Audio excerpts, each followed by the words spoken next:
Okay, so you probably have seen me post getting in the cow's water trough and using it as a semi-cold plunge. The water that comes from that well is pretty cold, but I've quickly acclimated to that water. So anyway, now it's time to build a proper cold plunge, and you can go out and buy one, and if you have the money, that's probably exactly what I'd suggest you do, because it is a lot less custom work, and it's probably at the end of the day like a more, I don't know, it's a nicer unit for sure, but that is not what I'm going to do. I have a million things to spend money on out here, and spending $5,000 or $6,000 on a cold plunge is not in the budget.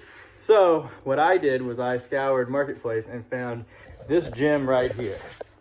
Now it's not beautiful, it's got some dents and dings in her, but the ultimate plan would be I'm going to build like a wooden frame around it that's going to kind of hide it. But really what I'm looking for and what I got is a compressor that will keep the water cold. It's down there. And a insulated box, which is what a freezer really is. This is really just an insulated box. And I actually have a nicer one, a new one that we bought, I don't know, maybe a year ago, that we use for food. And I was going to actually use this one that I got for $275 on Marketplace.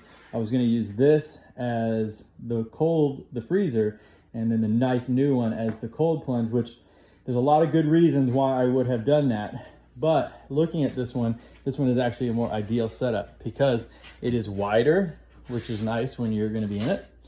And the inside surface is already painted. Now we are going to put a pond liner coating in this, but it apparently, according to the online forums, the painted surface is better to start with. So the very first step of this process in converting the traditional chest freezer into the cold plunge is you have to have a bunch of this. This will be for sealing up all the seams, and I found a guide online that recommended 1 tube for every 16 inches of seam you got to seal up. Now I didn't actually measure this one, I measured the other one, but if you look, you've got seam that runs all the way down there, over to there, up there, then one there, and all the way around there. So basically, not all corners are seams, but a lot of them are. And if you look, you also have to seal the drain up because that can be a source of leaks. I have the drain open right now, but anyway, that is going to be kind of the very first thing is I'm going to hit the whole thing with a Scotch-Brite pad to scuff up the surface. So rather than bore you with that, I'm just going to start doing it, and I'll update whenever I get done. Well, that turned into a mess. I do have one bottle left though. That is a really not fun job, but you can see all the seams and the drain are all done. So it goes all the way up over there, around.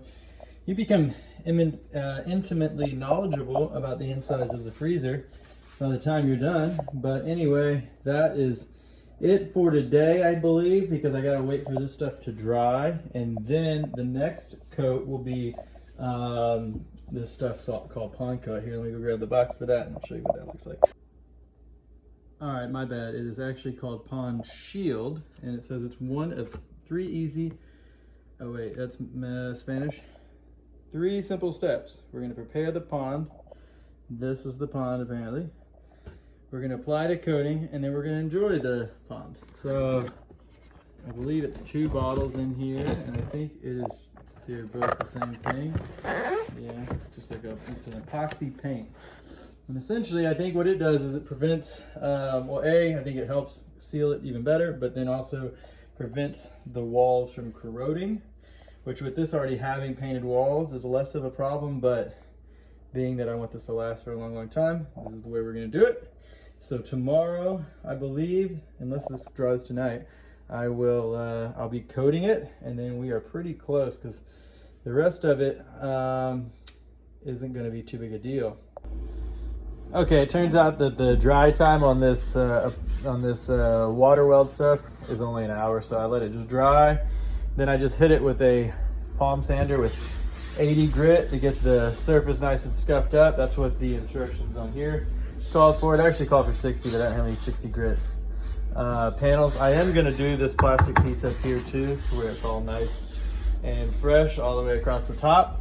But anyway, this is the stuff. It is a 2-part epoxy, so I will have to mix it and then start to paint it. So I'm gonna clean everything up, get all the sand dust out of this, and then we'll start painting it. Okay, final update. This is the first coat on. Doesn't look super good, but it is it's not intended to be a work of art. And B, this is just the first coat. I got one more coat tomorrow. I have to sand it once this dries, and then it will be time for the second coat. This is a pond coating. It's an epoxy deal, and it basically makes sure that the metal will never corrode and that it won't leak at all. So we sealed the seams with that JV Weld stuff, and now we're going over it with this 2-part epoxy. So tomorrow I will update with more about how it looks after I've got a second coat on it.